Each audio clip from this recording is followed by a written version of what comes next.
All right, 2.5 is all about the Protestant Reformation.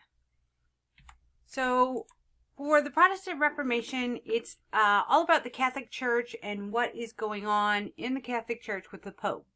They have their own hierarchy that resembles that of the feudalistic pyramid, with the Pope at the top, and then you have cardinals, then you have, as it goes down from there, down bishops, down all the way to the priest.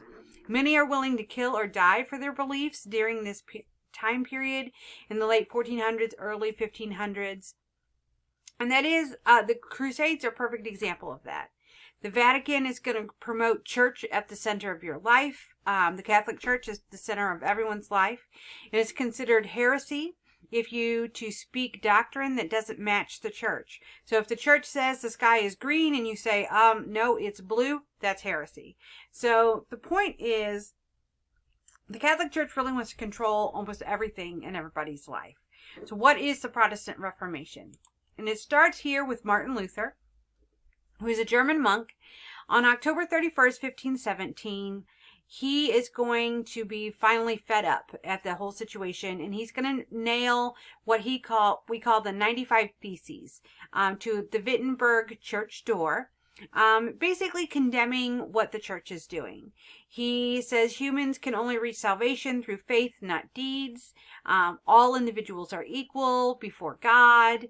The final nail in the coffin for feudalism is the beginning of the Protestant Reformation here. Monarchs fear that this will spread the idea of democracy, and not the idea of the monarch at the top, but the idea that democracy, a part of the country where everyone has a say, where the feudalism society does not support that. Only those at the top have a say. So they have this very big fear that democracy will spread. Also, clergy are not the mediators between God and believers, that you could speak to God directly yourself. The Bible is the base of religion, not the church. So if you have a Bible, then you can learn on your own. And so he is going to have the Bible translated from Latin into German so the everyday citizen could read it. It's not just you sitting in church, having them read Latin to you, which you didn't understand. You just listened, and then they would say, this is what this means. He's going to criticize the church for selling indulgences. That was what really started the Protestant Reformation. There was a individual who was noble in Wittenberg who wanted to do something very, very badly. And so he went to the church to buy an indulgence, so to forgive him of the sin he was going to commit. Martin Luther refused, but the bishop above him agreed to do it. And a young girl at the age of 14 died. She was raped to death. And so he said, that was it. I'm not going to do this anymore. Pope Leo X is going to condemn Martin Luther. In 1521, he's going to be expelled from the Catholic Church. He's going to be sentenced to death for being a heretic. They're going to call in the Spanish Inquisition to find him, and also to rid Europe of not only Muslims and Jews, but also anyone who's considered to be a Protestant. A Protestant is just someone who isn't Catholic. So it's a Christian who's not a Catholic. That is a Protestant. The Protestant Reformation becomes a cultural phenomenon, and it spreads all throughout Europe. It leads to changes in religion, social things, and political situations as well. So what are the repercussions of this? So we have John Calvin, who is a French minister who fled to Switzerland after he himself broke away from the Catholic Church in 1530. Calvinism doesn't allow any part of Catholicism at all. He believed that God chose those for salvation before they were even born. Changes in hierarchy where the ministers in Calvinism are chosen by the congregation and not by the church itself. He developed a strict way of life, no remnants of Catholicism allowed, no citizen is outside of the law of the church, strict rules for those who were allowed to speak, when they could speak, when they could even be awake. You were required to go to bed by 8 p.m.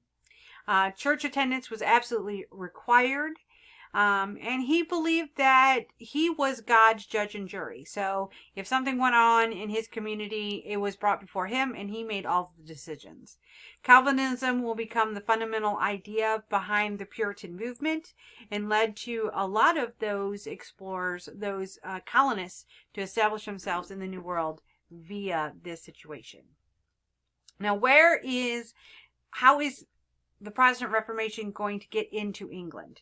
And that all starts with Henry VIII in England. Henry VIII wants a divorce from his first wife. His first wife, Catherine of Aragon, she has his first daughter. He marries Catherine, and he's married to her for 24 years. Married her very young. He married her at the age of 24. She has Mary pictured in the upper right corner there. The Pope says he can't get a divorce from Mary just because he wants to marry a different person. And so he is going to basically have this back and forth with the church until finally the Pope sends someone and says, absolutely not, you cannot get a divorce. Because, the Pope is the head of everything. Henry doesn't agree with this, so he breaks away from the church and establishes the Church of England. And in doing so, he makes himself the head of the church and gives himself a divorce. And so he goes on to marry Anne Boleyn, who has Elizabeth I. Then Anne Boleyn betrays him, and so he cuts off her head. He marries Jane Seymour, who has his third child, who is Edward, and Edward will be his only son. Now, he marries 3 other women over this course. Henry dies at the age of when Edward is 9 years old. And so Edward takes over as the son who is the heir. But he's very sick and he doesn't do well. And he dies in 1553, not many years after Henry dies. And so from 1547 to 1553, he is technically king. Now, on his deathbed, Henry recognized his daughters. And so Mary now swoops in 1553. She takes over, and now she is the Queen of England. She is highly Catholic, kicks everybody else out that isn't Catholic. So a lot of those individuals are going to look for other places to go. They're going to go into Europe and then eventually filter into the New World as colonists. But she isn't in power too long before she is taken and captured and replaced by Elizabeth I. People who support Elizabeth I are going to come in and get rid of Mary. Mary, known as Bloody Mary, because she is going to kill off approximately 2 million people in her country as the leader. So in 1558, she's going to be deposed and she is going to be replaced by Elizabeth. Now, Mary's husband, Philip II, wants Elizabeth to marry him, and she absolutely refused. And it starts this long issue between the two of them. Elizabeth I in 1558 takes the throne. Philip demands that she marry him. She refuses. She's going to reestablish the ideas of her father, that of the Protestant faith. She does like a little bit of Catholicism, so she brings some of that in. But primarily, it is going to be Protestant-based.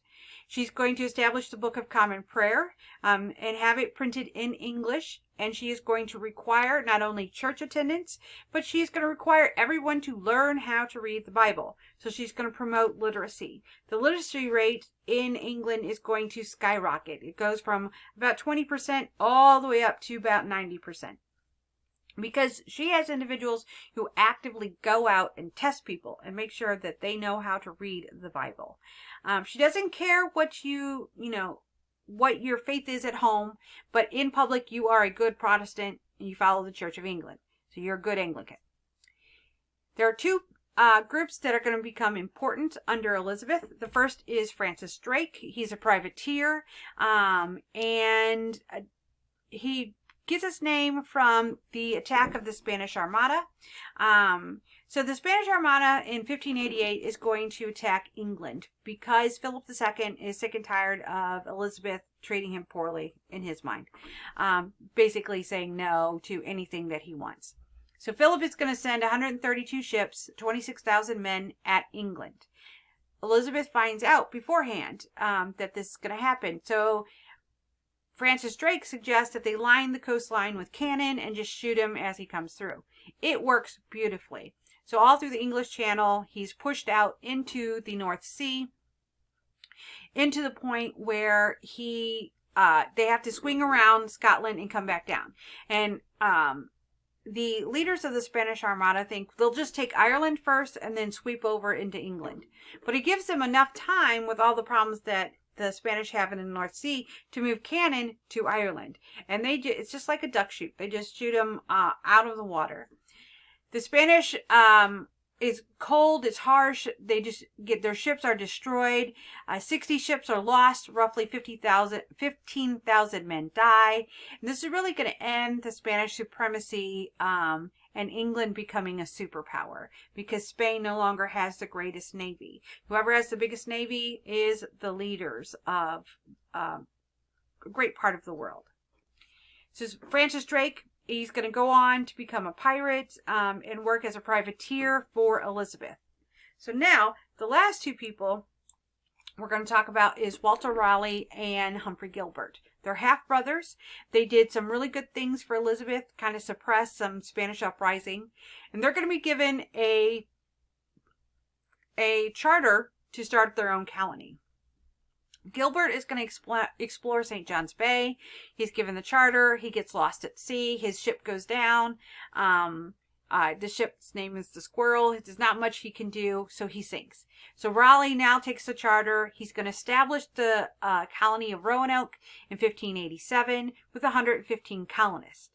However, the leadership of Roanoke returns to England because they need to resupply and get more colonists. In 1590, when they return 3 years later, everyone is gone and nobody can find them. And so it just looks like they just picked up themselves in the middle of the day and just left. There were plates on tables, their clothes still in closets. They don't know what happened. It's going to take nearly 20 years before any investigation is done, though. It isn't until Jamestown is established in 1607 that they actually have someone go out and find out what happened. But it's been 20 years. There's not much to go on here. The natives on the mainland don't know where it is, anything that happened to them, because Roanoke is on this little island. So they've done archaeology a lot since then.